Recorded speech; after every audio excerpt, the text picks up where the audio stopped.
नमस्कार। प्रस्तुत है आज का चिंतन। मानव जीवन का सबसे महत्वपूर्ण सद्गुण है श्रमशीलता। श्रम करते रहने से शरीर और मन के कलपुर्जे गतिशील रहते हैं और उनकी तीक्ष्णता बढ़ती रहती है। सभी जानते हैं कि निकम्मा पड़ा रहने वाला चाकू भी जंग खा जाता है। इसके विपरीत बराबर काम करने वाला औजार तेज रहता है और चमकता रहता है। इसी तरह श्रमशील मनुष्य का चेहरा भी चमकता रहता है। इसी के आधार पर जीवन संपदा का पूरा मूल्य वसूल किया जाता है। सारी उन्नतियां, समग्र विकास परिश्रमी व्यक्ति के श्रम सीकर ही हैं। संसार में एक नहीं अनेक ऐसे व्यक्तियों के प्रमाण मौजूद हैं जिन्होंने साधन सुविधाओं से हीन परिस्थिति में जन्म लेकर परिश्रम के बल पर उन्नति के शिखर पर पहुंचकर दिखा दिया। उन दिनों बंबई का वेंकटेश्वर प्रेस भारत में प्रतिष्ठित और कलात्मक छपाई के लिए प्रसिद्ध था। उसकी यह ख्याति तभी से थी जबकि बड़े बड़े शहरों में भी नाम मात्र को प्रेस नहीं थे। इस प्रेस के संस्थापक हेमराज ने मारवाड़ से आकर गुजारे के लिए बंबई में एक बुक सेलर के यहाँ नौकरी की।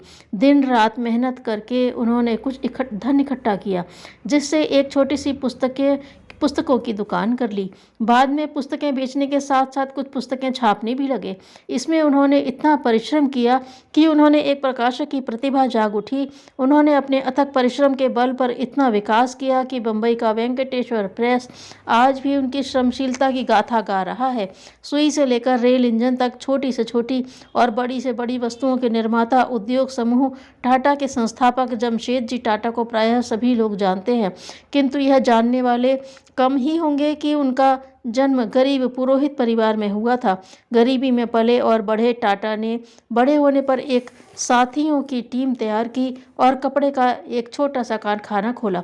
कठोर श्रम की निरंतरता के बल पर शनह शनह उन्नति करते हुए कालांतर में उद्योगपति के रूप में प्रतिष्ठित हुए। उनके वंशजों ने इसी श्रमशीलता का अनुकरण करते हुए अपने औद्योगिक क्षेत्र को आगे बढ़ाया। रॉकफेलर की गणना विश्व के समृद्धतम व्यक्तियों में की जाती है, किंतु इस समृद्धि का अर्जन करने वाले डेविडसन रॉकफेलर को प्रारंभिक जीवन में अपना तथा अपनी मां का पेट पालने के लिए मुर्गी खाने में काम करना पड़ता था।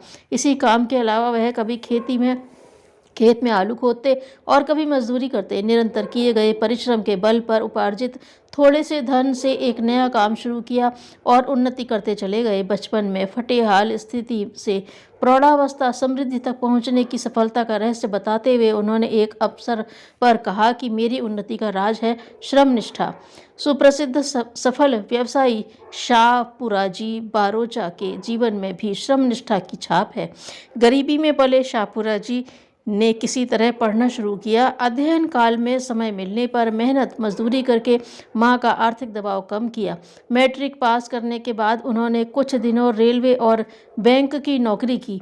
बाद में स्वतंत्र व्यवसाय के क्षेत्र में उतरे। अपनी परिश्रमशीलता के बल पर वह निरंतर उन्नति करते गए।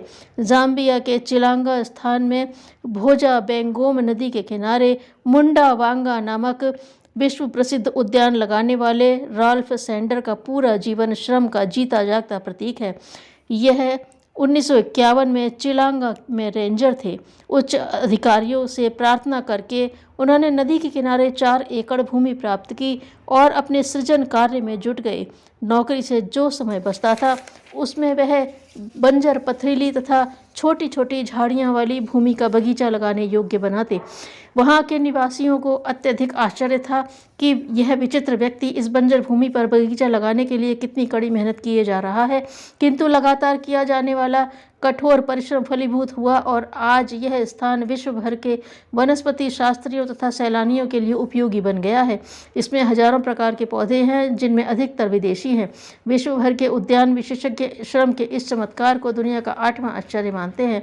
उद्योग धंधों, व्यवसाय, रोजगार आदि के अलावा विभिन्न विषयों के विद्वान, समाज सुधारक, मनीषियों ने भी कड़ी मेहनत को अपनाकर ही सफलता पाई। ईश्वर चंद्र विद्यासागर को 18 घंटे काम करना पड़ता था और रात रात जाग कर पढ़ते। इसी श्रमनिष्ठा ने उन्हें उच्च कोटि का विद्वान बनाया। श्रम के प्रति बरता जाने वाला उपेक्षा भाव के कारण ही अभाव और गरीबी को पोषण मिलता है, क्योंकि मेहनत ही उपार्जन का आधार है। जिस समाज में इसके प्रति दिलचस्पी न होगी वहाँ उपार्जन प्रायः असंभव है। इसके अभाव में स्वाभाविक संतोष, मानसिक शांति से वंचित रहना पड़ता है, क्योंकि श्रम जीवन का धर्म है। किसी भी उपलब्धि का आधार परिश्रम है। इसकी महत्ता को बताते हुए नीतिकार ने कहा है, उद्यम करने से ही कार्यों में सिद्धि प्राप्त होगी। इच्छा करने या सोचने विचारने मात्र से नहीं। सोते हुए सिंह के मुख में पशुगण अपने आप नहीं चले जाते। निसंदेह इसके बिना और बात तो दूर पेट भरना भी कठिन है। परिश्रम करके खाद्य पदार्थों का उपार्जन करना पड़ेगा, उन्हें पकाना पड़ेगा, हाथों से मुंह में डालना पड़ेगा, तभी श्रम साधना सतत प्रेरणा स्रोत रहेगी। टी इलियट, किशोरी लाल, प्रतिभा बनर्जी, उर्मिला शास्त्री आदि ने श्रम को अपने जीवन का अभिन्न अंग बनाकर अनुकरणीय जीवन जिया। आजकल परिश्रम के प्रति अवहेलना की वृत्ति हम में घर करती जा रही है, जिससे हमारे जीवन में असंतुलन पैदा हो गया है। तथाकथित शिक्षित कहे जाने वाले वर्ग में तो इसकी बढ़ोतरी और भी अधिक है। ऐसे लोग श्रम करने से प्रायः जी चुराते हैं। श्रम न करने और निठल्ले बैठे रहने से स्वास्थ्य भी गड़बड़ाने और लड़खड़ाने लगता है। इन दोनों की स्वास्थ्य संबंधी बढ़ती समस्या का यह भी एक प्रमुख कारण है। अतः बुद्धिमानी इसी में है कि हम श्रम निष्ठा को किसी न किसी रूप में अवश्य अपनाए रहें। मानसिक श्रमशीलता से अचिंत्य चिंतन रुकता और अनावश्यक शक्ति क्षरण बंद होता है, जबकि शारीरिक श्रम से शरीर मजबूत बनता एवं उसकी स्वस्थता बढ़ती है। समृद्धि और संपन्नता में अभिवृद्धि होती है, सो अलग। अपना सुख दूसरों को बांटिए। धन्यवाद।